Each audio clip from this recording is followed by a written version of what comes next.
Depuis 5 ans, la vie de Laurent Moreau se déroulait dans le silence pesant de sa propriété en pierre blanche, perdue entre les oliveraies et les collines lavandées d'Aix-en-Provence. Rien ne semblait pouvoir briser la brume qui l'enveloppait depuis la mort brutale de Camille, sa femme, emportée par un accident de voiture une nuit de novembre. Ce deuil n'avait pas seulement arraché une compagne, il avait figé le cœur de Laurent dans une saison sans fin. Loin des dîners d'affaires à Paris et des réunions stratégiques dans ses bureaux de Marseille, il s'était exilé dans un quotidien clos, entièrement centré sur Élise, sa fille unique, âgée désormais de 15 ans. Élise avait grandi à l'ombre de cette douleur, entre une affection débordante et une protection presque suffocante. Laurent veillait à tout, ses lectures, ses fréquentations, ses déplacements. Il voulait la préserver du monde et en même temps réparer l'irréparable, compenser une absence que rien ne pouvait combler. Leurs journées étaient rythmées par des balades silencieuses dans les jardins, des repas face à face et des soirées où chacun semblait surveiller l'autre, comme pour éviter de tomber dans un vide plus grand encore. Mais malgré cette proximité quasi fusionnelle, quelque chose d'invisible les séparait. Élise devenait une jeune femme, curieuse, vive, parfois ironique. Elle cherchait à respirer, à sortir de cette bulle de verre érigée autour d'eux. Laurent, lui, oscillait entre l'angoisse de la perdre aussi et la conscience douloureuse de devoir lâcher prise.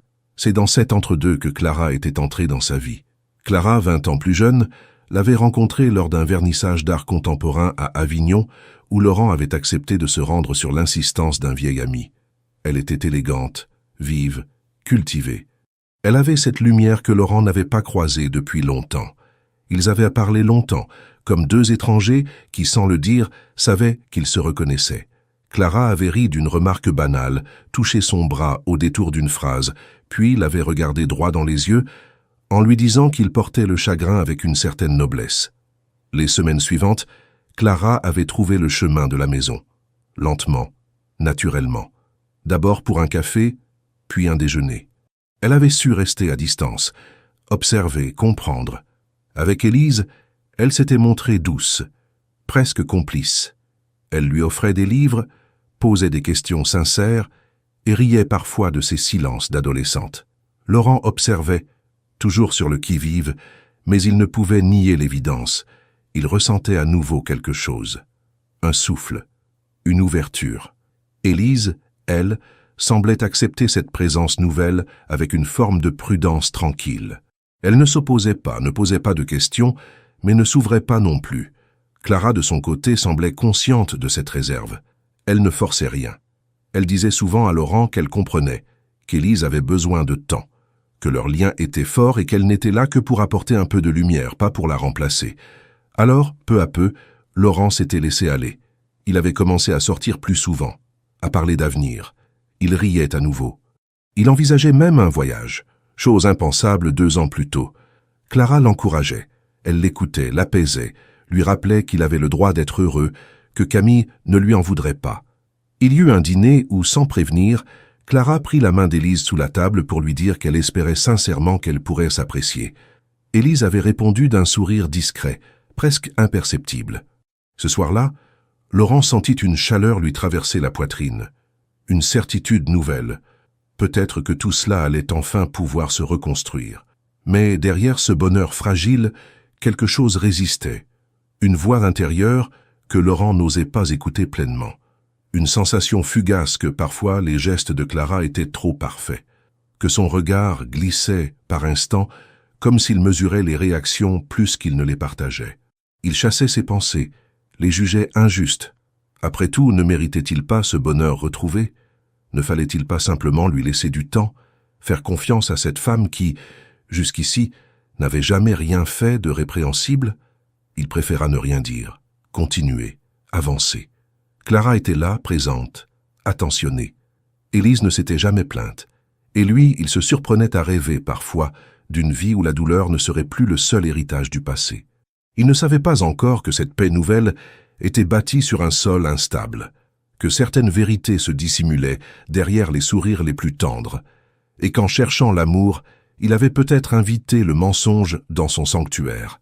Le week-end à Paris avait été proposé par Clara comme une parenthèse bienvenue, une échappée hors du quotidien, loin de la maison silencieuse et des souvenirs lourds d'Aix. Laurent, d'abord hésitant, s'était laissé convaincre. C'était la première fois qu'il emmenait Clara et Élise ensemble dans ce qui avait été autrefois le théâtre de sa vie sociale. Il avait réservé un appartement discret dans le Marais, avec vue sur les toits, et organisé quelques activités légères. Un déjeuner dans une brasserie fréquentée par ses anciens collaborateurs, une visite au musée d'Orsay, une promenade le long de la Seine. Clara avait semblé ravie de tout. Elle riait plus que d'habitude, s'habillait avec une élégance soignée mais jamais ostentatoire. Laurent observait avec plaisir la manière dont elle s'adaptait à chaque situation, passant d'une discussion avec des galeristes à un moment complice dans une pâtisserie avec Élise, sans effort apparent.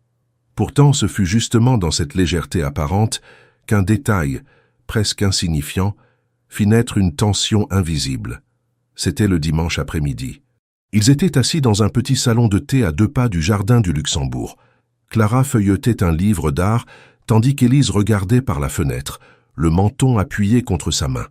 D'un ton neutre, la jeune fille avait murmuré, presque pour elle-même, que sa mère lui manquait davantage à Paris, parce qu'elle se souvenait de promenades qu'elles faisaient ensemble avant l'accident.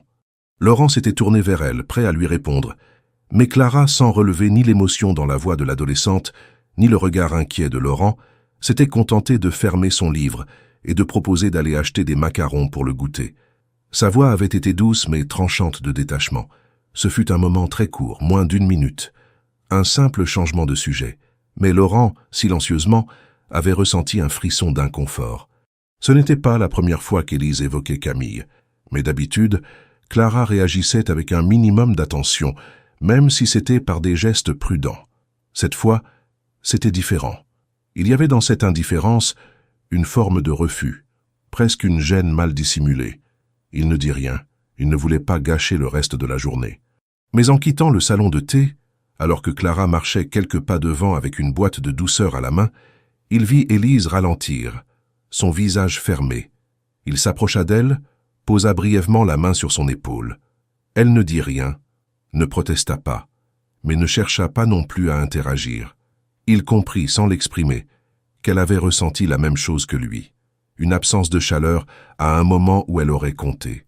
Le reste du séjour se déroula sans incident. Clara retrouva son sourire habituel, montra un enthousiasme sincère pour chaque activité, prit des photos d'Élise devant les sculptures, rit aux anecdotes de Laurent sur ses années parisiennes. Tout semblait reprendre son cours. Mais pour Laurent, quelque chose avait changé. Une graine avait été plantée, une idée qu'il n'avait pas voulu laisser entrer jusque-là. Et si l'attention de Clara pour Élise n'était que de façade? Et si derrière ses gestes tendres et ses paroles mesurées, elle cachait une fatigue, ou pire, une absence d'intérêt véritable? De retour à Aix, il tenta d'étouffer cette pensée. Il luttait intérieurement. Clara n'avait rien dit d'offensant. Elle n'avait pas haussé le ton ni rejeté Élise ouvertement. C'était juste un moment. Mais dans la mémoire de Laurent, ce moment prenait de l'ampleur, se rejouait en boucle. Il repensait au ton, au regard, à la manière dont Clara avait tourné la tête sans une once d'empathie. Cela contrastait trop avec l'image douce qu'elle cultivait depuis des mois. Laurent se surprit à chercher d'autres indices. Il remonta mentalement des conversations passées, des attitudes, des absences qu'il avait justifiées sans réfléchir. Clara avait-elle déjà montré des signes de tension vis-à-vis d'Élise? Avait-elle évité certains sujets? Détourné subtilement les moments où la douleur de l'adolescente surgissait? Et surtout, pourquoi cette indifférence soudaine à Paris, alors que l'instant était si chargé de sens pour Élise? Le doute, une fois installé, ne le quittait plus. Il observait Clara avec plus d'attention, notait ses réactions, la comparait à ses souvenirs. Il commença à se demander si elle avait toujours eu cette douceur, ou si elle l'avait simplement imitée, comme on suit un rôle bien appris. Cette idée le hantait. Était-elle sincère, ou jouait-elle un jeu visant sa confiance, son confort, sa fortune? Il n'était pas homme à céder à la paranoïa, mais il connaissait aussi le masque social, les apparences. Il en avait vu dans le monde des affaires des sourires menteurs et des intentions camouflées derrière des gestes tendres. Ce fut une nuit d'insomnie, une de celles qui laissent le regard fixé au plafond, où la décision s'imposa lentement. Il ne pouvait pas continuer à vivre dans l'incertitude. Il ne voulait pas douter sans fondement, Mais il ne pouvait pas non plus ignorer ce qu'il avait ressenti. Le visage fermé d'Élise, le silence après le commentaire ignoré, la froideur à peine voilée dans la voix de Clara. Il avait besoin de savoir, non pas pour punir ni pour accuser, mais pour protéger. Protéger sa fille. C'était toujours cela, au fond. Depuis 5 ans, tout tournait autour de cette priorité. Si Clara n'était pas ce qu'elle prétendait, il fallait le découvrir. Et si elle l'était, alors ce test ne changerait rien. Mais s'il y avait un masque, il devait tomber, pour Élise, pour lui. C'est alors qu'une idée commença à germer. Une idée que Laurent n'aurait jamais envisagée en d'autres circonstances. Mais cette fois, il sentait que c'était nécessaire. Il allait s'effacer, simuler une absence, observer, en silence, et voir ce que Clara ferait quand elle penserait être seule avec Élise. Il se leva du lit, traversa la maison plongée dans l'obscurité et s'installa dans son bureau. Il alluma son ordinateur, chercha un document, écrivit quelques lignes. Puis il envoya un message à Jules, son ancien intendant, un homme loyal, à la retraite mais toujours disponible. Un simple message sans explication. « J'ai besoin de vous.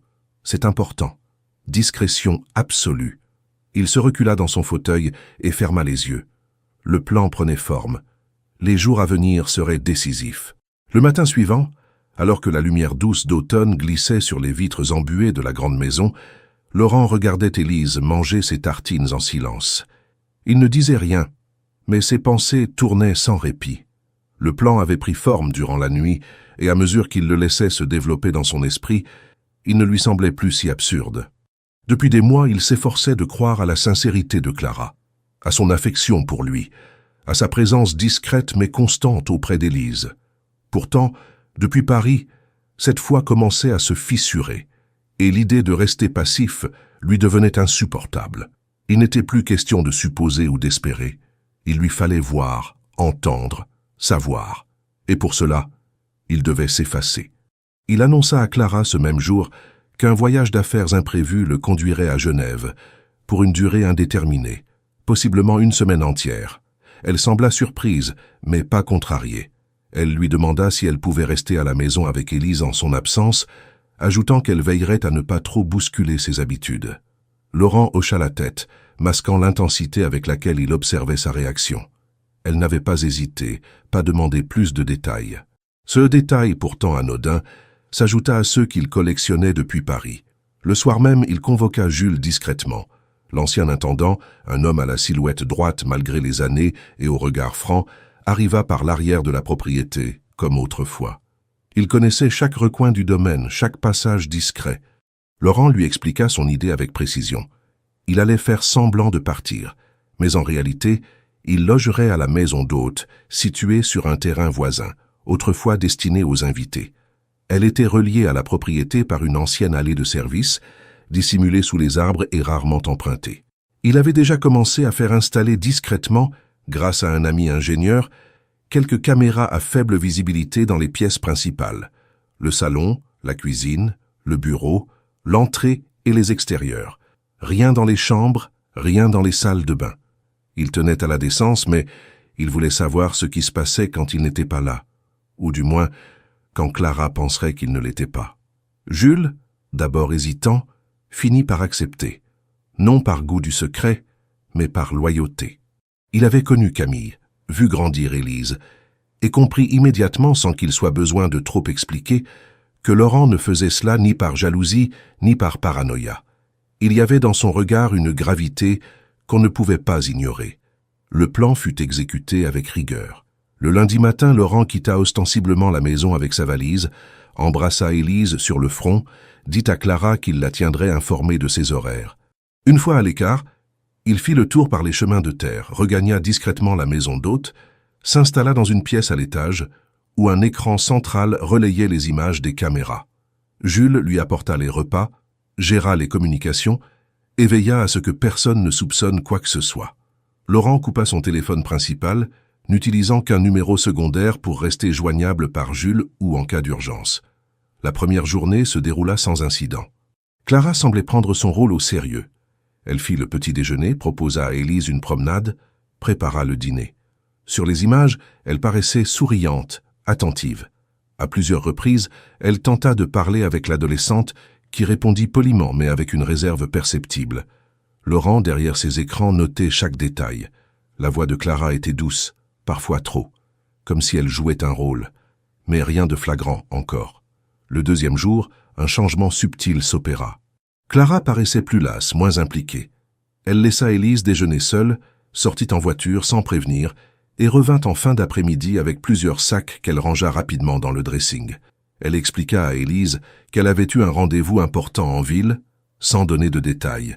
Puis elle s'enferma dans le bureau de Laurent pour passer de longs appels, dont les fragments captés par le micro confirmaient qu'ils n'étaient ni professionnels ni anodins. Clara parlait bas mais avec une tension dans la voix. À un moment, elle rit nerveusement, disant « Il croit que je suis là pour sa fille. Il n'a aucune idée. » Laurent, en entendant ces mots, se figea. Ce n'était pas encore une preuve, mais le ton suffisait à allumer une alarme plus vive. Le troisième jour, Élise fut laissée seule la majeure partie de l'après-midi. Clara, absente, n'envoya ni message ni appel. Ce fut lors de cette journée qu'un autre détail surgit. Élise, pensant être seule, appela une amie de lycée et, dans la conversation, confia que Clara lui semblait étrange depuis le début de la semaine. « Elle me parle comme si j'étais un meuble. Et puis parfois, elle devient toute douce, comme si elle jouait à être gentille. J'ai l'impression qu'elle est deux personnes en une seule. » Cette phrase frappa Laurent de plein fouet. Ce n'était plus seulement lui. Sa fille, sans le savoir, mettait des mots sur le malaise qui l'habitait depuis Paris. Clara, revenue en début de soirée, fit comme si de rien n'était. Prépara un dîner simple, proposa un film. Elle tenta même de se rapprocher d'Élise, posant une main sur son épaule, souriant plus que de coutume. Mais la caméra, impassible, enregistra le léger recul d'Élise, son regard qui fuyait, son corps tendu. Clara n'insista pas, mais sa mâchoire se crispa brièvement, trahissant une irritation passagère. Laurent passa la nuit suivante sans dormir. Le doute était devenu certitude. Quelque chose clochait. Clara n'était pas simplement mal à l'aise ou maladroite. Elle se comportait différemment selon qu'elle se savait observée ou non. Et surtout, elle ne semblait pas attachée à Élise. Pas réellement, pas sincèrement. Il commença à rédiger des notes, à collecter les extraits les plus parlants, à établir une ligne claire entre ce qu'il voyait et ce qu'il ressentait. Ce n'était plus une intuition. C'était une enquête. Et ce qu'il découvrait était bien plus inquiétant que ce qu'il avait redouté. Il n'avait pas encore toutes les réponses, mais une chose devenait claire. Il devait continuer. Clara, laissée libre de ses actes, allait montrer son vrai visage. Il suffisait de regarder, d'écouter, de ne rien dire. Pas encore. Dès le premier matin sans Laurent dans la maison, une atmosphère particulière s'installa. Le vide laissé par son absence n'était pas seulement physique. Il y avait une tension dans l'air, quelque chose d'invisible mais pesant. Élise, debout plus tôt que d'habitude, descendit les escaliers en silence. Elle s'attendait à devoir se débrouiller seule, mais trouva Clara dans la cuisine, déjà vêtue, en train de préparer le petit déjeuner. Elle sourit, lui souhaita une bonne matinée avec une voix mielleuse, presque trop. Elle avait dressé la table, mis du jus frais, des fruits, des croissants. Élise, surprise, répondit poliment, s'assit et mangea sans trop parler. Clara s'installa en face d'elle et entama une conversation légère, sur les cours, les séries qu'Élise aimait, des sujets anodins, presque forcés. L'adolescente répondit sans s'impliquer.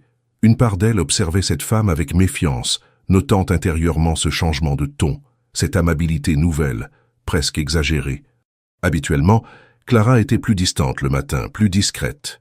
Ce revirement soudain ne sonnait pas naturel, mais Élise garda tout pour elle. Après le petit déjeuner, Clara proposa une promenade dans le jardin, puis une session de dessin sur la terrasse. Elle tenta de s'installer dans une position de complicité, comme si elle voulait effacer d'un seul geste les mois de distance. Pendant toute la journée, elle s'efforça d'être présente, trop présente. Elle suivait Élise dans chaque pièce, commentait chaque détail, s'immisçait dans ses lectures, posait des questions sur des sujets qu'elle n'avait jamais abordés auparavant. Elle paraissait vouloir prouver quelque chose, à elle-même ou à quelqu'un d'autre. Laurent, depuis la maison d'hôte, observait tout. Il notait l'effort visible de Clara, sa gestuelle étudiée, ses phrases pleines de bons sentiments mais sans profondeur. C'était comme assister à une représentation. Elle souriait sans émotion réelle, elle s'asseyait trop près, elle riait à des moments qui n'étaient pas drôles. Et Élise, sans le savoir, résistait en silence, ne se laissant ni séduire ni provoquer. Le soir venu, Clara prépara le dîner. Un plat élaboré, accompagné d'une bouteille de vin qu'elle ouvrit seule. Elle insista pour que la table soit bien dressée, avec des bougies et de la musique douce. Laurent vit tout à travers les caméras. C'était étrange. Il n'y avait pas de spontanéité. Tout semblait orchestré, calculé. Elle servit Élise avec soin, lui demanda comment elle allait, tenta même un compliment sur sa tenue. Élise, visiblement gênée, hocha la tête, dit merci, mais ne développa rien. C'est alors, au milieu du repas, que Clara laissa tomber la façade quelques secondes. Sans transition, elle lâcha une remarque qui brisa l'équilibre fragile de la soirée. « Ton père t'élève comme une princesse. Il t'étouffe avec ses attentions. À un moment, il faudra que tu apprennes à vivre comme une adulte. » Le ton n'était pas dur, mais il y avait dans sa voix un agacement mal dissimulé. Élise leva les yeux de son assiette, surprise, et resta silencieuse. Elle ne répondit pas, mais son visage se ferma, son appétit s'éteignit. Clara, sentant qu'elle était allée trop loin, tenta de sourire. Elle ajouta d'un ton prétendument léger, « Je dis ça avec affection, tu sais. Il faut juste que tu prennes un peu de recul. La vie, c'est pas que les cocons dorés. » Laurent, en entendant ces mots, sentit sa mâchoire se crisper. Il avait vu juste. Derrière les gestes tendres, les propos calculés, il y avait un agacement, une impatience. Clara ne supportait pas l'équilibre qu'il avait instauré avec sa fille. Elle le critiquait à demi-mot, profitant de son absence pour imposer une autre dynamique. C'était encore subtil mais clair. Elle voulait redessiner les règles, et pour cela Élise devait se taire, accepter, s'effacer. Après le dîner, Clara se retira dans le salon et alluma la télévision, laissant Élise seule à débarrasser la table. Ce n'était pas habituel. Elle se justifia rapidement. « Je suis épuisée aujourd'hui. J'ai besoin de me détendre un peu. » Puis elle s'enfonça dans le canapé, verre de vin à la main, comme si elle avait rempli une mission. Dans sa chambre, Élise s'assit sur son lit et sortit son carnet. Depuis quelque temps, elle écrivait de petites notes. Pas vraiment un journal intime, mais des fragments de pensée, des observations. Ce soir-là, elle nota une phrase simple. « Elle est gentille le matin, froide le soir. Je crois qu'elle joue un rôle. » Laurent, plus tard dans la nuit, lut ces mots retranscrits par Jules, qui s'était discrètement glissé dans la maison pour photographier quelques pages. Le carnet n'était pas caché. Élise ne pensait pas qu'il fallait protéger ce qu'elle écrivait. Cela rendait ces mots encore plus sincères, encore plus puissants. Le lendemain matin, Clara retrouva une posture plus distante, comme si l'effort de la veille l'avait vidée. Elle prit son café seule, ne proposa aucune activité et laissa Élise gérer sa journée. Elle sortit en fin de matinée sans dire où elle allait. Revint 3 heures plus tard sans un mot et alla directement s'enfermer dans la chambre d'amis, prétextant un mal de tête. Laurent, observant cette alternance d'hyperprésence et de retrait complet, comprenait que Clara n'était pas préparée à une vraie cohabitation. Elle semblait incapable de maintenir un lien cohérent avec Élise, oscillant entre fausse tendresse et agacement dissimulé. Le contraste devenait plus flagrant chaque jour. Ce qui n'avait été qu'un doute à Paris se transformait en une évidence structurée. Clara n'était pas hostile de façon frontale. Elle ne criait pas, ne menaçait pas. Elle glissait simplement, petit à petit, vers une indifférence mesurée, entrecoupée de pointes de tension à peine voilées. C'était cette forme de violence douce qui inquiétait Laurent, le genre de comportement qu'on ne remarque pas au premier abord, mais qui use, qui érode, qui blesse sans bruit. Il n'intervint pas. Pas encore. Il savait qu'il devait attendre, laisser le tableau se compléter. Mais il n'était plus question de douter. Ce qu'il voyait, ce qu'il entendait, ce qu'il lisait dans les mots de sa fille, ne pouvait plus être ignoré. Clara n'était pas la femme qu'il avait cru accueillir dans sa vie. Et Élise, sans même le savoir, résistait avec une force qui l'émouvait profondément. Ce n'était plus une enfant. C'était une jeune fille lucide, en alerte, qui comprenait l'enjeu bien avant que son père ne le lui dise. Le 3e jour de la prétendue absence de Laurent débuta dans un silence étrange. La maison, d'habitude animée par les gestes matinaux du père, paraissait suspendue dans une sorte d'attente. Élise descendit tardivement. Elle n'avait entendu aucun bruit, aucun mouvement. En bas, la cuisine était vide. Pas de café préparé, pas d'odeur de pain grillé. Elle avança prudemment, croisa le miroir du couloir et se regarda une seconde. Ses yeux semblaient au plus cernés, plus triste. Elle s'était couchée la veille avec une sensation désagréable, celle d'avoir été jugée, réduite, par une femme qui disait vouloir faire partie de sa vie. Clara apparut 20 minutes plus tard, les cheveux mouillés, vêtue d'un peignoir épais. Elle ne dit pas bonjour. Elle alla directement dans le salon, alluma la télévision, s'installa sur le canapé comme si elle vivait seule. Quand Élise s'approcha timidement pour lui demander si elle souhaitait prendre le petit déjeuner ensemble, Clara répondit sans la regarder. « Je prendrai quelque chose plus tard. Mange ce que tu veux. » Laurent, depuis son poste d'observation, observait avec un calme tendu. Cette rupture d'attention, ce refus de partage matinal, n'était pas anodin. Les 2 jours précédents, Clara avait tenté de construire une façade d'affection. Maintenant, elle laissait tomber le masque, révélant une indifférence qu'elle ne cherchait même plus à dissimuler. Elle agissait comme si la jeune fille n'existait pas vraiment, ou comme si sa simple présence l'irritait. Vers midi, Clara quitta la maison sans prévenir. Elle prit les clés de la voiture, enfila un manteau long et sortit sans adresser un mot à Élise, qui la vit passer devant la porte du bureau. Laurent nota précisément l'heure, 11h56. Elle ne revint qu'à 16h passées.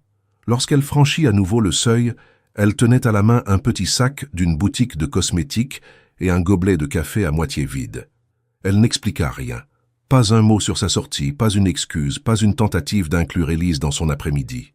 La caméra de l'entrée capta le moment où, en retirant son manteau, elle prit son téléphone, composa un numéro et murmura rapidement « C'était calme.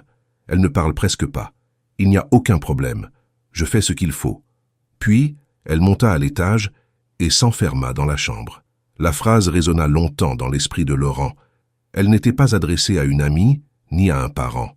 Le ton était professionnel, presque sec, une conversation codée, une justification. Cela confirmait une chose qu'il redoutait de plus en plus. Clara menait un jeu. Elle rapportait à quelqu'un ses journées avec Élise. Mais pourquoi? Et surtout, dans quel but? Dans la soirée, Clara fit un effort visible. Elle descendit habillée élégamment, maquillée, et proposa un dîner léger. Elle tenta quelques sourires, lança une conversation sur les musiques que les adolescents écoutaient, cita 1 ou 2 artistes à la mode. Élise, pourtant, ne répondit que par des phrases courtes. L'atmosphère était glaciale. Rien ne semblait pouvoir effacer le malaise accumulé depuis le matin. Au téléphone, plus tard dans la soirée, Élise parla à sa meilleure amie, Mathilde. La conversation, captée par un micro dissimulé dans le salon, fut à la fois brève et révélatrice. Élise disait « Je ne sais pas quoi penser. Elle est bizarre. Elle change tout le temps. Un jour, elle est gentille.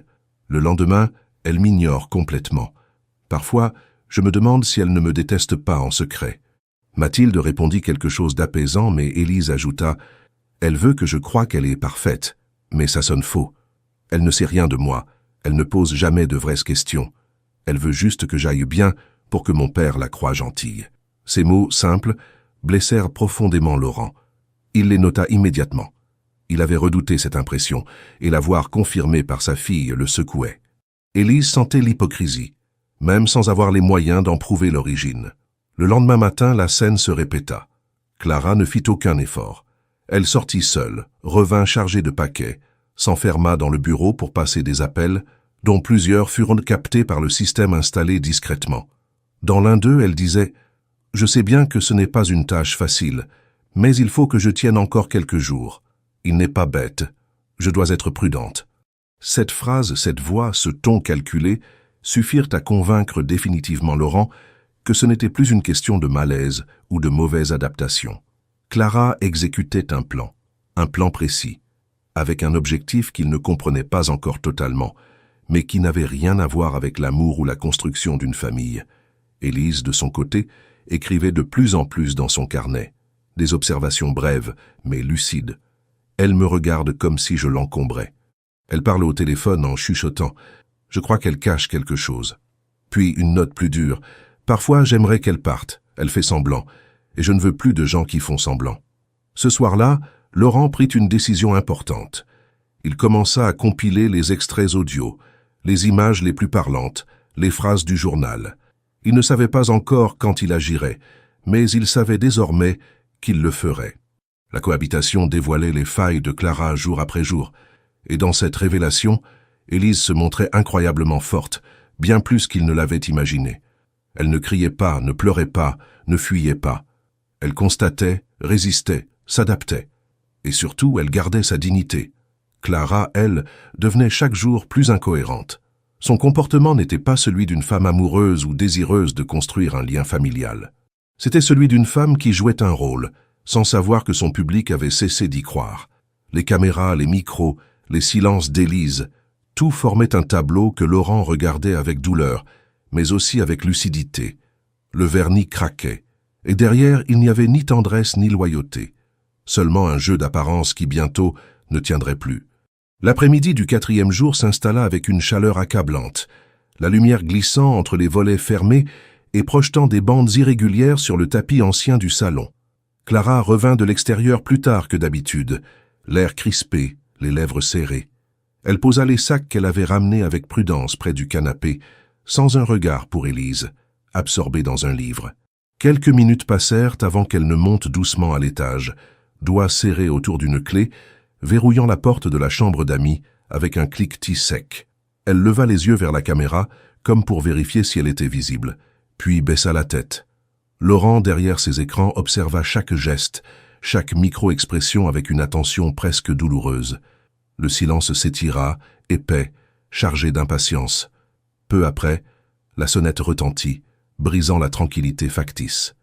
Élise, curieuse, posa son livre et monta suivre le bruit, appelant une habituelle « Qui cela peut-il être ?» mais s'arrêta à mi-phrase lorsqu'elle vit un homme sur le perron. Ils échangèrent quelques mots, et l'homme entra sans attendre davantage.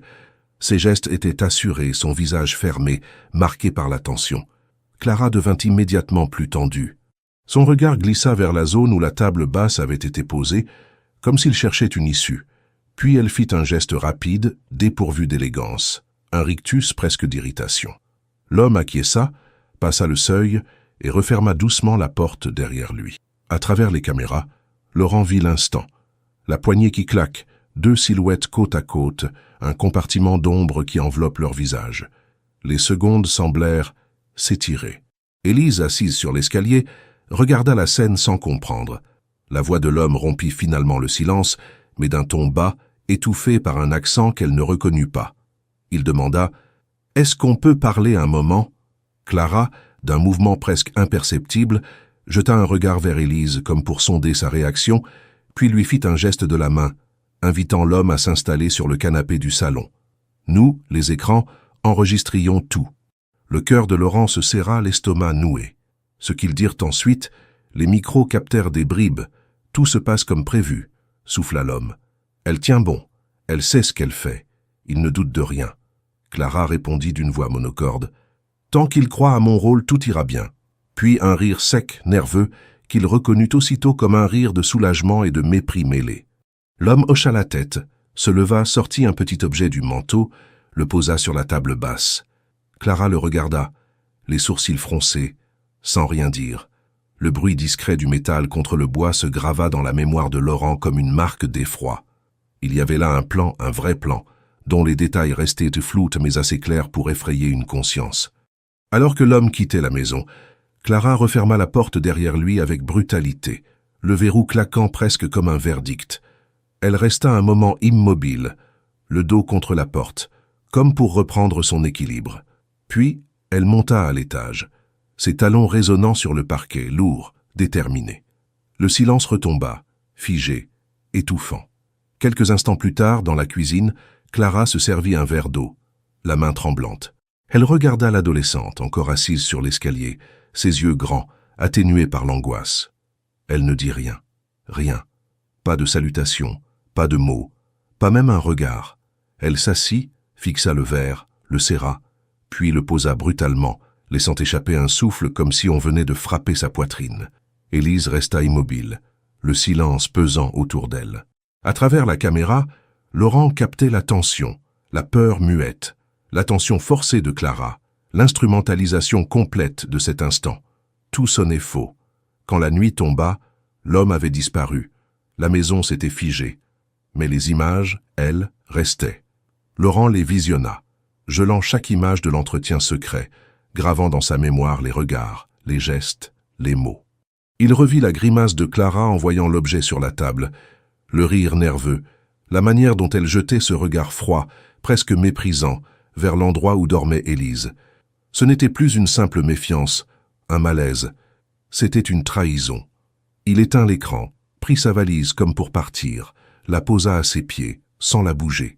Puis il sentit un vide amer qu'il connaissait trop bien, celui d'avoir peut-être laissé entrer en sa maison celle qui n'y avait jamais appartenu.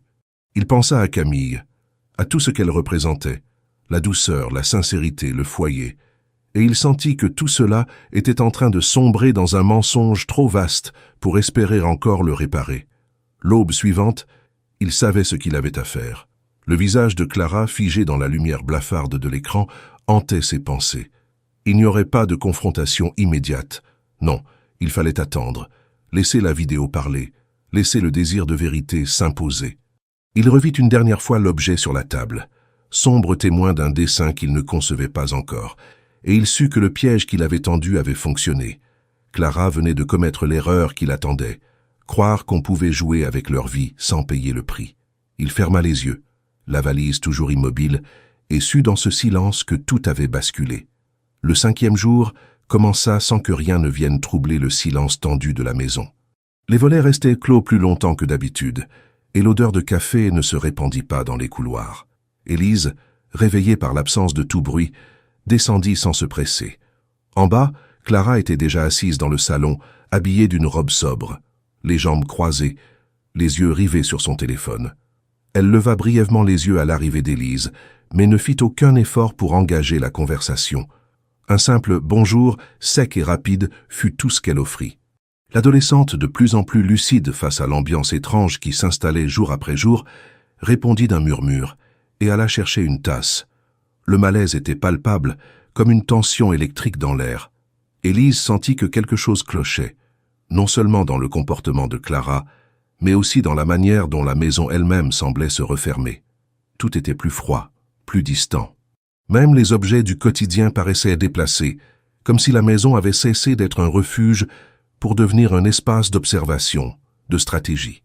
Ce jour-là, Élise décida de ne pas se laisser happer par l'indifférence passive de Clara.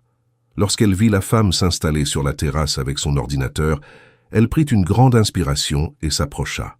Elle resta debout un moment, le soleil sur le visage, puis demanda d'une voix neutre « Tu vas sortir aujourd'hui ?» Clara leva à peine les yeux. « Non, pourquoi ?» Élise haussa les épaules. « Je voulais savoir si je pouvais aller au village. J'ai besoin de quelques affaires. » Clara hésita, puis répondit « Tu es assez grande pour gérer ça. » C'était une réponse étrange. Clara d'habitude s'appropriait volontiers le rôle de tutrice bienveillante, dès que cela l'arrangeait. Cette désinvolture nouvelle sonnait comme un abandon délibéré. Élise hocha la tête, remercia mécaniquement et partit à pied. Elle marcha longtemps, dépassant même le centre du village. Elle s'assit sur un banc, sortit son carnet et commença à écrire. Ses mots étaient plus aiguisés, plus affirmés. Elle joue un rôle. Je le vois maintenant. Quand papa est là, elle rit. Elle cuisine, elle me pose des questions. Quand il n'est pas là, elle me regarde à peine. Elle ne supporte pas mes silences, mais elle les provoque. Elle croit que je ne remarque rien. Elle pense que je vais l'accepter parce qu'elle est jolie, parce qu'elle parle doucement. Mais je ne suis pas stupide. Elle resta là plus d'1 heure, puis retourna lentement à la maison.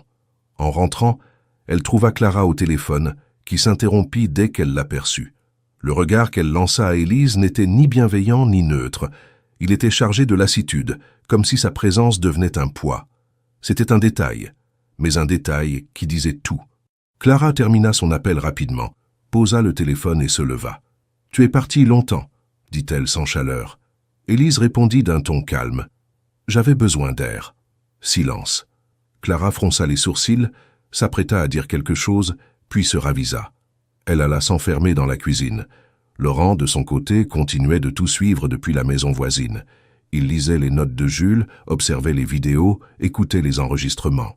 Il avait vu Élise partir. Il avait lu ce qu'elle avait écrit. Et plus il lisait, plus il comprenait la justesse de son instinct. Sa fille n'était pas seulement consciente de ce qui se passait. Elle résistait, avec une force tranquille qu'il ne soupçonnait pas. Et cela le bouleversait. Le soir venu, Élise décida d'aller plus loin.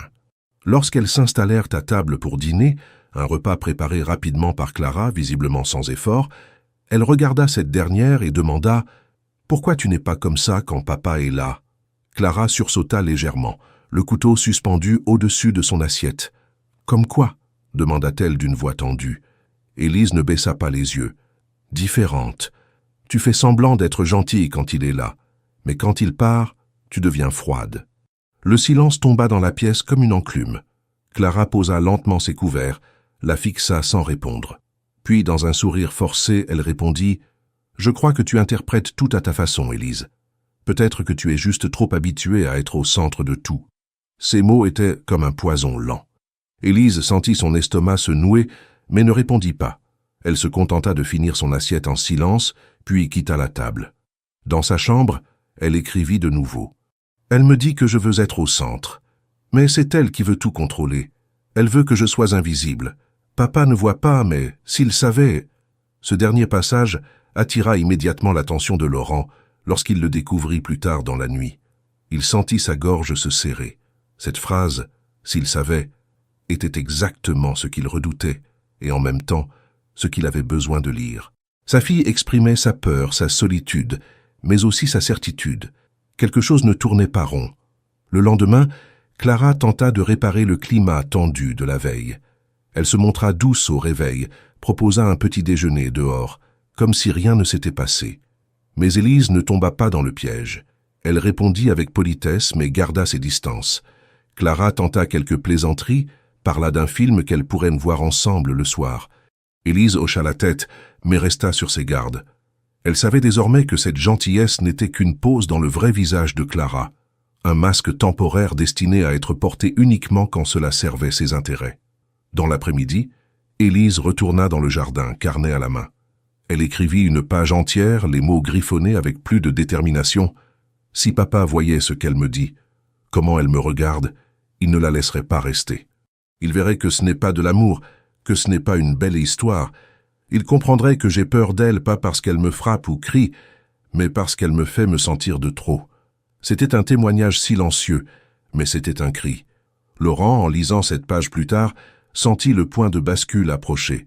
Sa fille, sans même le savoir, devenait le miroir parfait de la vérité qu'il avait essayé de comprendre. Elle résistait, non par révolte, mais par intelligence. Et dans cette résistance, elle lui montrait qu'il n'était pas seul à voir ce que Clara était réellement. Le 6e jour débuta sous un ciel gris, et l'ambiance à l'intérieur de la maison semblait en parfaite harmonie avec la météo. Rien ne sonnait juste. Les pièces, pourtant familières, résonnaient comme si elles étaient occupées par des étrangers. Élise, épuisée moralement, descendit les escaliers sans grande motivation. Elle trouva Clara déjà dans la cuisine, les bras croisés, fixant la bouilloire en silence. Il n'y avait ni musique douce ni sourire d'apparence ce matin-là, juste une tension presque palpable, comme si une tempête menaçait d'éclater. Sans même lui adresser un bonjour, Clara lança une remarque dès qu'Élise entra dans la pièce. « Tu pourrais au moins faire l'effort de mettre un pantalon décent quand tu descends. On ne vit pas dans un dortoir. » Élise s'arrêta net, surprise par l'agressivité gratuite. Elle regarda son short en coton et répondit doucement « C'est ce que je porte tous les jours ici. Papa ne s'est jamais plaint. » Clara leva les yeux au ciel, soupira bruyamment et ajouta « Justement, il est peut-être temps de changer certaines choses. » Laurent, derrière son écran, sentit une colère sourde monter en lui. C'était la première fois que Clara se permettait un jugement aussi direct, aussi brutal. Elle ne dissimulait plus son mépris. L'ambiguïté s'effaçait, laissant place à une tension ouverte. Il n'y avait plus de façade. Toute la journée fut marquée par des remarques de ce genre. Clara critiqua la manière dont Élise mangeait, le temps qu'elle passait sur son téléphone, ses réponses trop sèches, son air hautain. À chaque réflexion, Élise se murait davantage dans le silence. Mais elle notait tout, chaque mot, chaque soupir, et chaque silence aussi. Elle n'était pas de celles qui explosent. Elle encaissait, observait, comprenait, et elle écrivait. Mais le point de rupture arriva en fin d'après-midi, dans un moment d'apparente banalité. Élise, en voulant prendre un livre sur une étagère, fit tomber accidentellement une figurine ancienne en porcelaine. L'objet se brisa au sol. Le bruit fit accourir Clara, qui entra dans la pièce en furie. Sans même évaluer la situation, elle s'écria « Mais tu es vraiment maladroite !» Tu ne respectes rien dans cette maison. Élise, désemparée, se baissa pour ramasser les morceaux. Je suis désolée. C'était un accident, murmura-t-elle. Mais Clara ne s'apaisa pas. Elle s'approcha brusquement, lui arracha un éclat des mains et, les yeux brillants de colère, lança « Tu crois que tout est dû parce que tu es sa fille? Tu n'es qu'une gamine égoïste, pourri gâtée.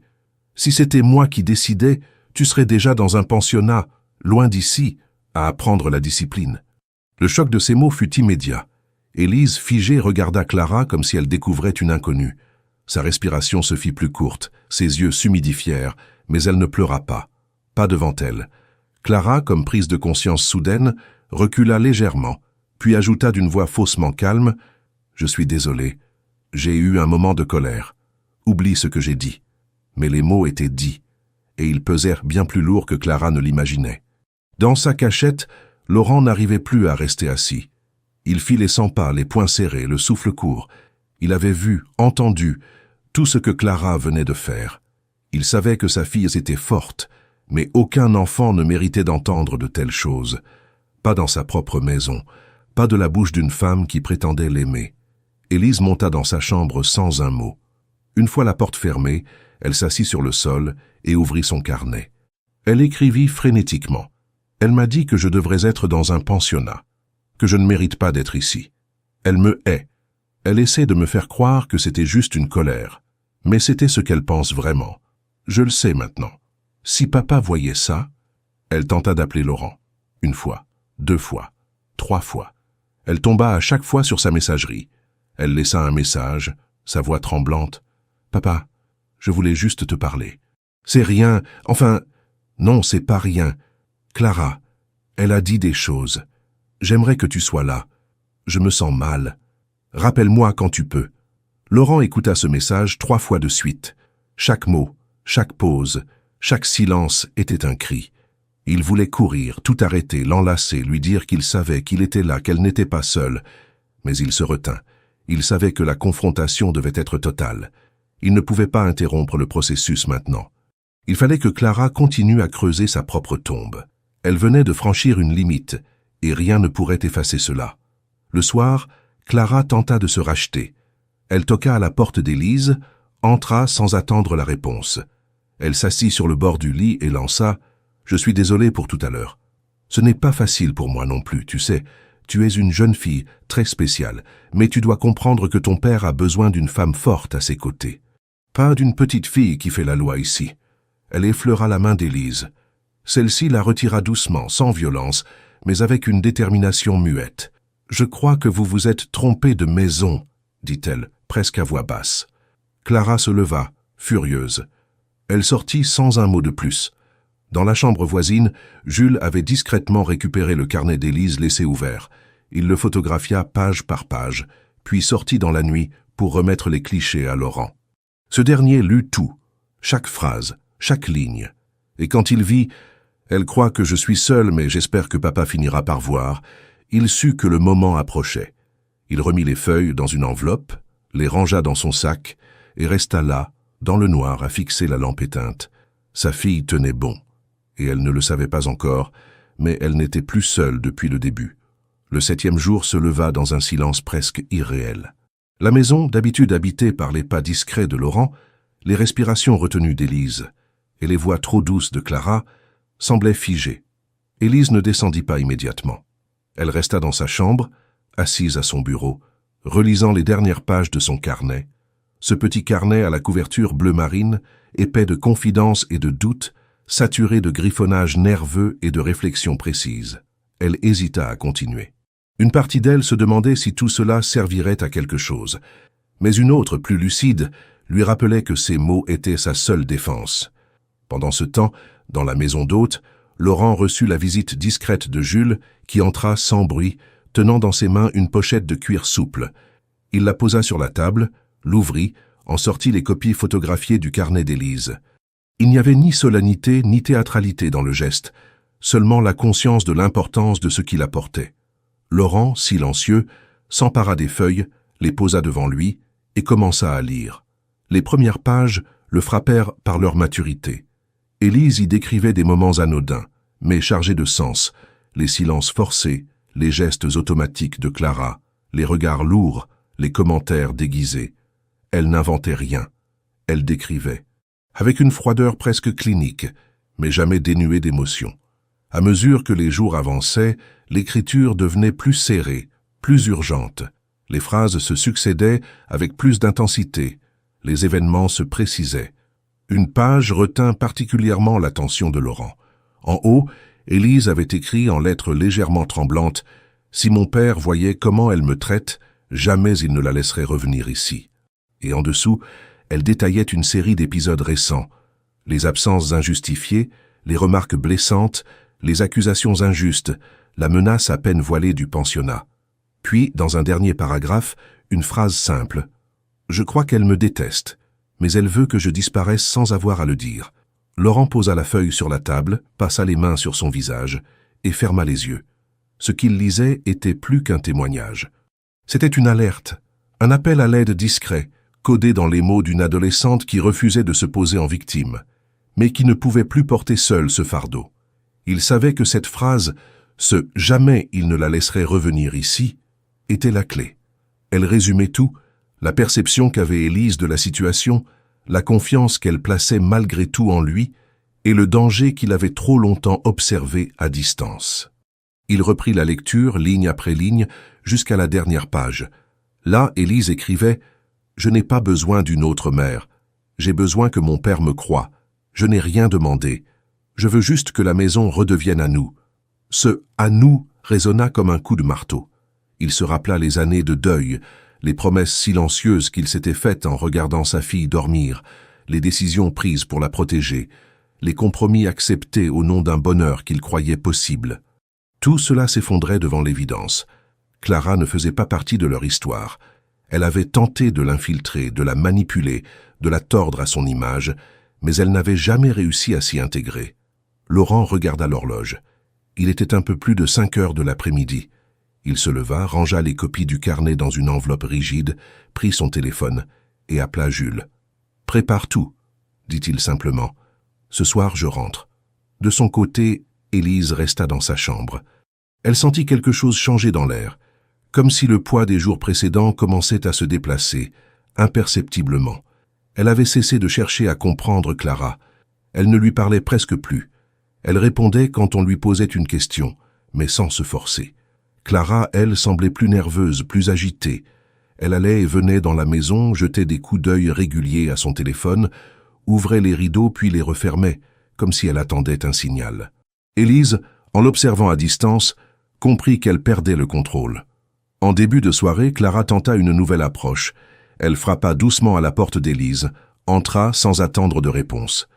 Elle tenait à la main une boîte de chocolat, qu'elle posa sur la table de chevet avec un sourire artificiel. « Je sais que ces derniers jours ont été tendus, mais j'aimerais qu'on reparte sur de bonnes bases. Je suis humaine, moi aussi. Je peux faire des erreurs. » Élise la regarda, neutre. Elle ne répondit pas. Clara insista. « Tu n'as pas envie qu'on se parle un peu ?» L'adolescente répondit enfin d'une voix égale. « Il est un peu tard pour faire semblant. » Clara se figea, puis sourit de nouveau, mais son regard avait changé. « Très bien, dit-elle. Fais comme tu veux. » Et elle quitta la chambre. Moins d'une heure plus tard, les graviers de l'allée crissèrent sous les pneus de la voiture de Laurent. Clara, installée dans le salon, sursauta. Élise, depuis l'étage, entendit le bruit de la porte d'entrée. Son cœur se mit à battre plus vite. Elle se leva, s'approcha de la rambarde et vit son père poser sa valise, retirer son manteau et traverser le hall avec une calme détermination. Il embrassa rapidement Élise sur le front sans rien dire.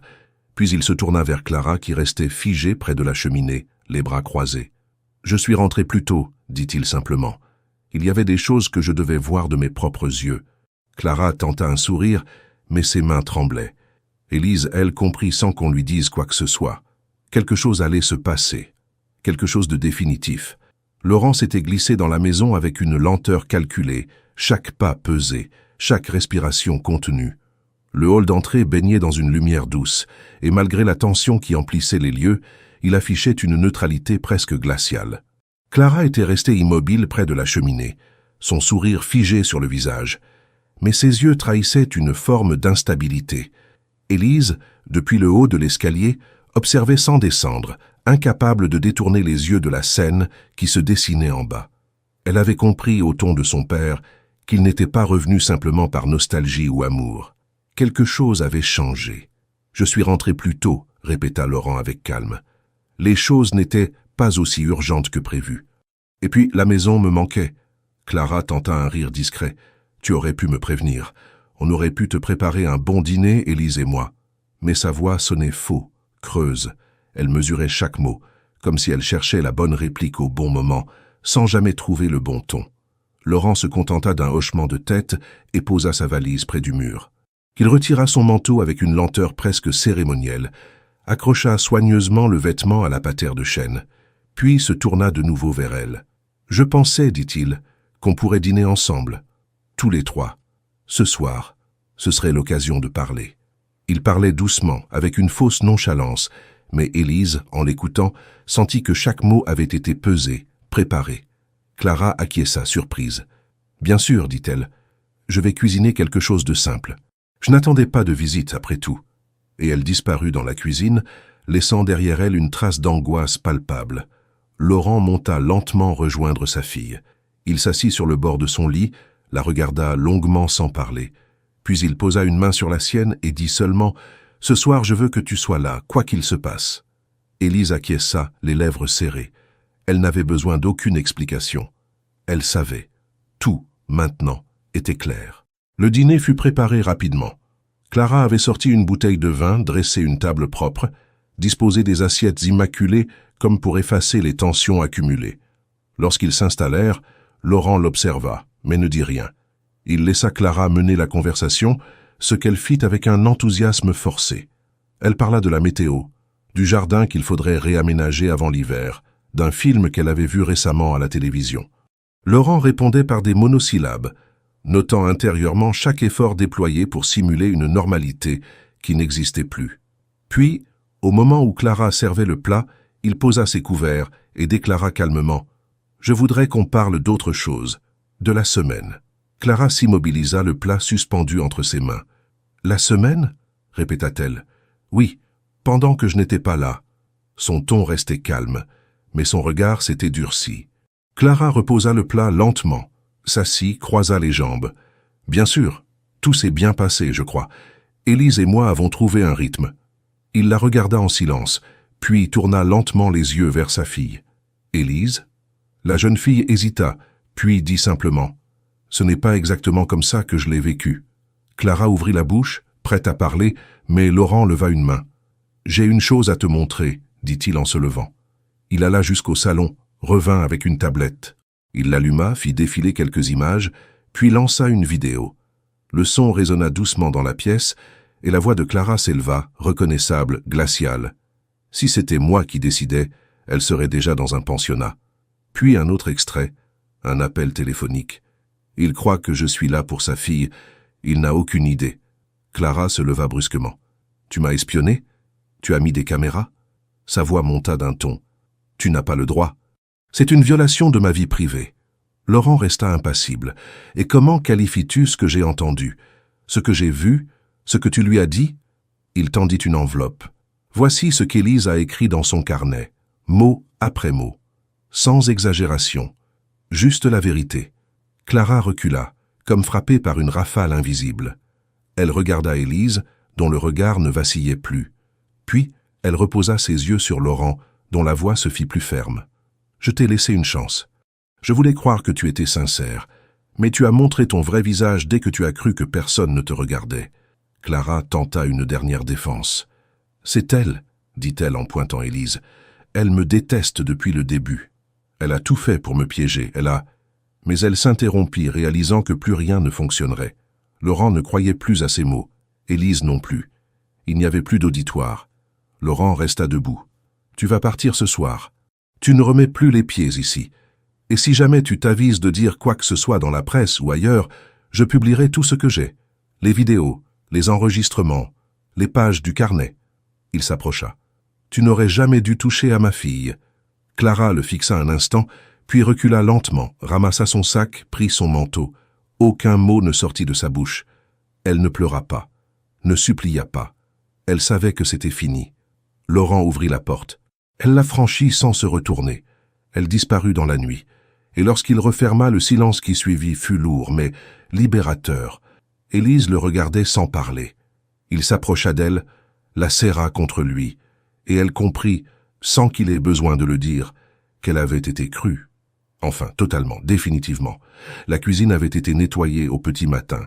Les traces du dîner de la veille étaient effacées comme si tout s'était déroulé dans un rêve amer. Mais le cœur de la maison ne s'apaisait pas. Les chaises avaient repris leur place, les assiettes rangées, les draps secs. Pourtant, l'air tremblait encore d'un conflit silencieux, lourd de conséquences. Pour Élise, chaque geste, simple passage dans un couloir, claquement d'une porte, portait le poids de la veille, une mémoire vive et douloureuse. Laurent, de son côté, ne parlait presque plus. Il se mouvait avec la gravité d'un homme décidé, dont le destin et celui de sa fille avaient basculé en une nuit. À la fin de l'après-midi, il passa devant l'une des fenêtres. Le reflet lui renvoya son image altérée, pâle, mais ferme. Il posa une main sur la vitre froide, respira profondément, puis tourna le dos. Il savait ce qu'il avait à faire. La maison n'était plus sanctuaire tant que Clara y mettrait un pied. Il lui avait donné la chance de partir la veille. Elle l'avait saisie. Mais l'ombre qu'elle avait laissée ne disparaîtrait pas sans un acte symbolique, concret. Il préparerait un dîner de vérité, pour réaffirmer ce qui comptait vraiment. La sécurité, la confiance, le respect. La table fut dressée dans la salle à manger principale. Blanche, soigneusement nappée, disposée avec précision. Aucun signe de grand luxe, simple, sobre, digne. Des assiettes discrètes, des verres alignés, une bougie unique au centre, non pas pour l'ambiance mais pour marquer le retour à la clarté. Laurent avait cuisiné lui-même. Un plat modeste mais préparé avec soin. Il voulait que ce dîner serve à reconstruire, non à raviver les blessures. Il considérait ce repas comme un rituel de renaissance, un acte de foi dans la possibilité de recommencer, ensemble, sans peur, ni mensonge. Élise descendit l'escalier, le pas hésitant. Elle s'arrêta un moment dans l'encadrement, observant la table immaculée. Puis, sans un mot, elle s'approcha, tira une chaise, s'assit. Le silence s'installa.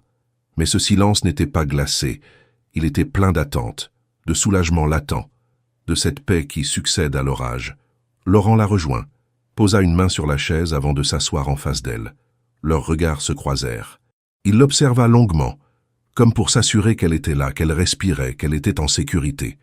Elle ne dit rien. Elle hocha juste la tête, un petit mouvement, discret. On aurait dit un accord silencieux, doux, définitif. Il servit le plat sans hâte, attentif à ses gestes, à la manière dont la lumière tombait sur les couverts. Les flammes de la bougie vacillèrent légèrement, dessinant des ombres dansantes sur les murs. Il y avait dans cette salle un calme retrouvé, une dignité retrouvée. Il prit une bouchée, mâcha lentement, puis regarda sa fille et dit « On est seuls maintenant, comme avant, et ça me suffit. » Élise sembla hésiter, puis répondit d'une voix douce « Oui, ça me suffit aussi. Aucun mot de rancune, aucun reproche. Juste la fatigue d'un cœur brisé et le désir profond de recoller les morceaux. » Le dîner se passa ainsi, dans une sobriété farouche. Aucun rire forcé, aucune conversation creuse.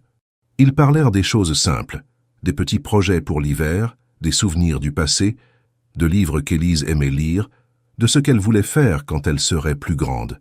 Parfois, leur voix tremblait de légèreté, comme après un long silence qu'on croyait éternel. À un moment, Élise passa lentement une main autour de son cou, fit glisser une mèche derrière son oreille et dit « Je crois que je peux dormir enfin ce soir, sans peur. Et ça, papa, c'est ce que je voulais. » La sincérité de ces mots fit tomber un poids sur les épaules de Laurent.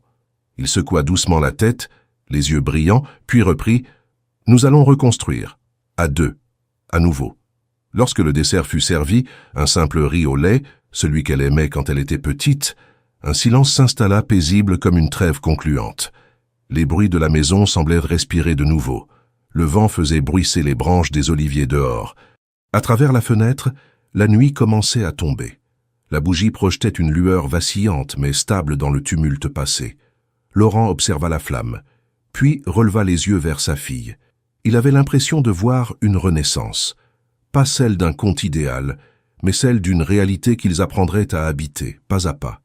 Il serra doucement sa main, sans la presser, juste pour qu'elle sente qu'il était là, présent, définitif. Quand le dîner prit fin, ils restèrent encore un moment à table, sans bouger, en silence. Ce silence ne forçait rien. Il offrait tout. Il offrait le recul, l'espace, la reconstruction silencieuse d'un foyer déchiré. Laurent retira les assiettes, rangea le riz au lait dans un plat neutre, nettoya les ustensiles. Élise l'aida. Ils travaillèrent côte à côte, comme lorsqu'ils vivaient ensemble, avant tout. Et chaque geste effaçait un fragment de peur, de culpabilité, de doute. Enfin, ils remontèrent à l'étage ensemble. Élise poussa légèrement la porte de sa chambre, s'y glissa, mais revint un instant vers son père. Elle leva les yeux, le regard droit, et dit « Merci, papa, pour ce soir, pour tout. » Laurent la serra contre lui, doucement, et murmura « C'est toi qui as tenu bon. Je n'ai fait que te suivre. » Elle s'éloigna sans bruit et referma la porte. Le couloir resta vide. Mais dans cette maison redevenue silencieuse, quelque chose avait changé. Pas un secret, pas un fantôme. Une certitude. Ils étaient là, ensemble, vivants et libres. La reviravolta n'était pas spectaculaire, pas médiatique. Elle n'était pas faite d'éclat ou de drame. Elle s'était produite autour d'une table modeste, avec deux cœurs fatigués mais décidés. Et c'était suffisant. Le lendemain matin, la maison résonnait d'un calme nouveau.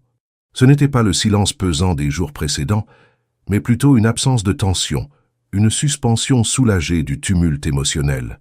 Le soleil perçait à travers les rideaux, dessinant sur le parquet les lignes dorées d'un jour qui ne portait plus de menace. Élise se réveilla tôt, les yeux encore chargés de fatigue, mais l'esprit étonnamment léger. Elle s'étira longuement, posa les pieds nus sur le sol frais et resta un moment assise au bord de son lit, simplement à respirer. Pour la première fois depuis longtemps, elle n'attendait pas l'orage. Dans la cuisine, Laurent préparait le petit déjeuner. Il faisait glisser les tranches de pain dans le grille-pain, versait du jus d'orange dans 2 verres, faisait chauffer le lait. Les gestes étaient simples, mais essentiels. C'était une manière de dire à sa fille, sans mots, que la vie reprenait son cours, qu'ils allaient pouvoir retrouver leur quotidien sans cette présence sourde et instable qu'avait été Clara.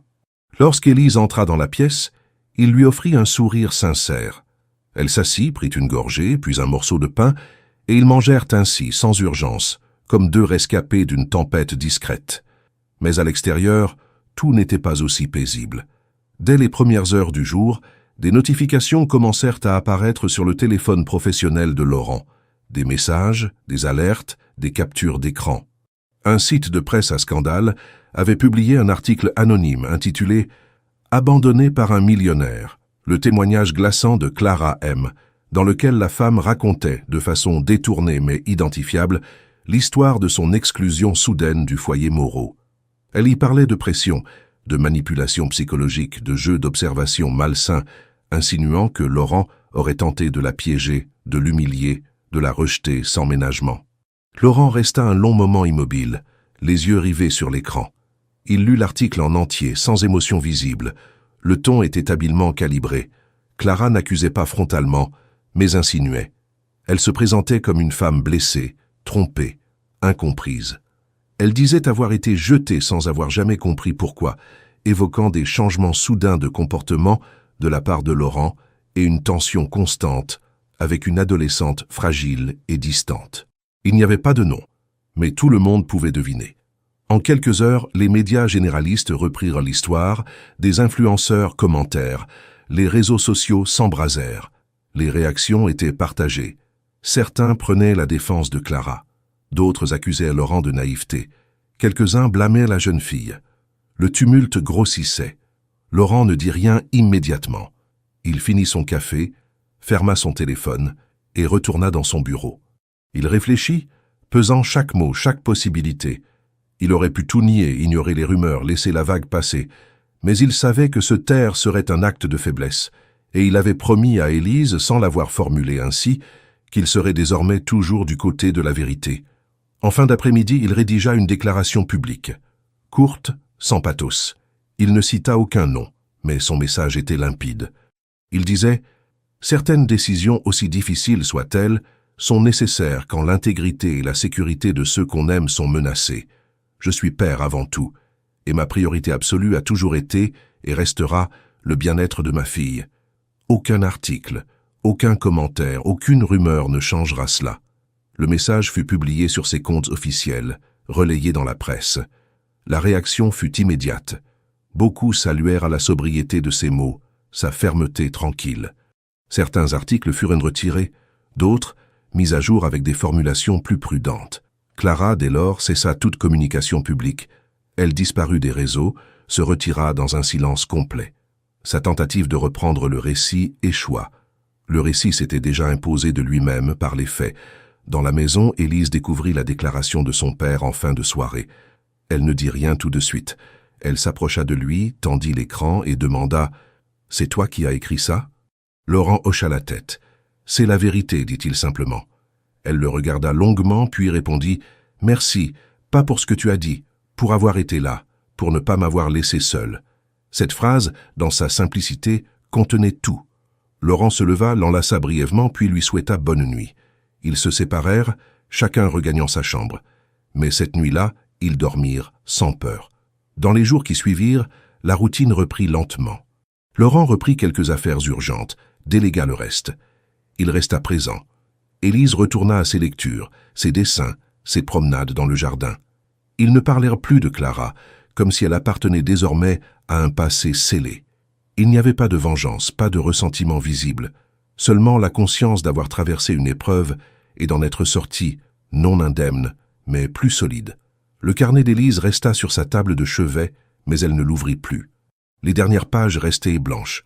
Elle n'éprouvait plus le besoin d'y déposer ses peurs. Elle n'avait plus besoin de preuves. La confiance avait été restaurée, et avec elle, une forme de paix. Rien n'effacerait les jours sombres, mais rien non plus ne viendrait éteindre ce qu'ils avaient reconstruit ensemble, dans le silence, la fidélité et l'amour intransigeant d'un père pour sa fille. Les semaines qui suivirent le départ définitif de Clara s'écoulèrent dans une lente reconstruction. Rien ne revint immédiatement à la normale, car rien n'était tout à fait comme avant. Mais au lieu d'essayer de retrouver un passé révolu, Laurent et Élise commencèrent à composer un présent nouveau. Un quotidien plus équilibré, plus sincère, où chaque parole, chaque geste, même infime, participait à renforcer le lien profond qui les unissait. Ce lien, mis à l'épreuve, s'était non seulement maintenu, mais renforcé dans l'adversité. Le rythme à la maison changea. Les journées devinrent plus légères, sans tension souterraine. Élise s'épanouissait lentement, retrouvant sa place dans un foyer apaisé. Laurent, de son côté, s'autorisa à respirer autrement. Il réalisa qu'il avait, sans s'en rendre compte, passé des années à chercher une forme de réparation au vide laissé par Camille, et que dans cette quête, il avait temporairement mis de côté la seule chose qui méritait pleinement son attention, sa fille. Ils partagèrent davantage d'instants simples. Des promenades dans les champs alentours, des soirées à cuisiner ensemble, des dimanches à ne rien faire, sinon parler, lire, regarder les nuages depuis la terrasse.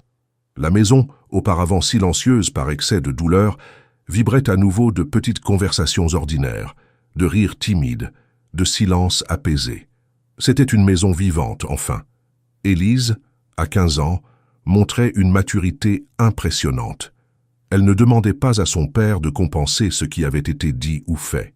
Elle n'attendait ni excuses ni promesses. Ce qu'elle cherchait, elle le recevait désormais, de la présence, de l'écoute et une confiance totale. Elle savait qu'elle avait été entendue. Mieux encore, elle savait que son regard sur le monde, souvent sous-estimé à cause de son âge, avait été validé. Elle n'était pas une spectatrice de sa propre vie. Elle en était une actrice à part entière. Laurent, quant à lui, revit certains choix de sa vie avec un œil plus lucide. Il comprit que la douleur du veuvage l'avait rendu vulnérable à des illusions de proximité. Clara, avec son charme et sa douceur de façade, lui avait offert un mirage de paix, alors qu'il n'avait jamais vraiment guéri. Mais l'épreuve qu'ils avaient traversée ensemble l'avait forcé à rouvrir les yeux, non pas sur l'amour mais sur ses fondements, le respect, l'authenticité, la capacité à voir l'autre dans sa totalité. Peu à peu, ils reprirent aussi goût à sortir. Ils allèrent dîner en ville, rendirent visite à des amis de longue date, reprirent contact avec des proches que Laurent avait tenus à distance durant des années. Il présenta Élise non pas comme une adolescente fragile, mais comme une jeune femme dont il était fier. Dans les conversations, il n'évoquait jamais Clara. Ce n'était pas une omission, c'était un choix. Elle n'appartenait pas à l'histoire qu'il voulait raconter, ni à l'avenir qu'il voulait construire. Un matin, alors qu'ils prenèrent le petit déjeuner sous la pergola, Élise posa une question simple, presque innocente. « Tu crois que tu retomberas amoureux un jour ?» Laurent sourit, remua lentement son café, puis répondit « Je ne ferme aucune porte, mais si quelqu'un entre dans notre vie à nouveau, ce sera quelqu'un qui te verra, toi, dès le début. Pas quelqu'un qui me regarde seulement et te tolère. Quelqu'un qui comprendra que tu n'es pas un obstacle. Tu es ma vie. » Élise ne répondit pas, mais son sourire suffit. Ils décidèrent aussi, sans en faire une promesse trop solennelle, qu'ils voyageraient. Rien d'extravagant. Des endroits simples, en France d'abord. Des villes qu'ils n'avaient jamais visitées. Des paysages dont ils rêvaient. Repartir ensemble non pour fuir, mais pour élargir l'horizon. Chaque étape était pensée à deux, chaque décision prise dans le respect de l'autre. Ils formèrent désormais une équipe solide, soudée non par la peur ou la dépendance, mais par la confiance restaurée. Le carnet d'Élise resta rangé dans un tiroir de sa table de chevet. Elle ne l'ouvrit plus, ne le relut pas. Ce qu'elle y avait écrit ne lui faisait plus mal.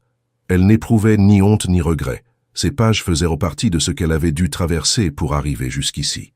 Elles étaient les témoins d'une lutte silencieuse qu'elle avait menée seule, mais qu'elle avait gagnée avec son père. Elle ne ressentait plus le besoin d'écrire pour survivre. Elle écrivait parfois pour le plaisir, sur d'autres carnets, d'autres sujets, elle écrivait librement. Leurs journées s'enchaînèrent ainsi dans un nouvel équilibre. Rien n'était parfait. Il y avait toujours les petits désaccords, les silences de fatigue, les moments d'agacement. Mais tout cela faisait partie d'une normalité saine. La blessure ouverte par l'intrusion de Clara n'était pas oubliée, mais elle n'était plus douloureuse. Elle avait été dépassée, intégrée. Ils avaient grandi, l'un avec l'autre, l'un grâce à l'autre. Au printemps suivant, ils plantèrent un nouvel arbre dans le jardin, un olivier. Un symbole discret mais fort. Il grandirait lentement avec eux. Ses racines s'enfonceraient dans la terre, comme les leurs dans ce nouveau départ. Ils n'en parlèrent pas. Ils le plantèrent en silence, côte à côte. Et cela suffisait. C'était leur manière de dire « Nous sommes encore là, ensemble ». Car ce que Clara avait sous-estimé, c'était cela. Elle avait cru pouvoir diviser, manipuler, s'imposer. Elle avait cru qu'en séduisant Laurent, elle pouvait faire disparaître Élise. Elle n'avait pas compris que l'amour véritable entre un père et sa fille n'a pas besoin de justification ni d'autorisation. Il existe, il résiste, il triomphe. Et Laurent avait appris, dans la douleur, que sa fille n'était pas seulement à protéger. Elle était aussi une force, un repère, une boussole. Une jeune femme en devenir, qu'il avait écoutée trop tard, mais qu'il n'ignorerait plus jamais. Ils étaient deux, et cela suffisait.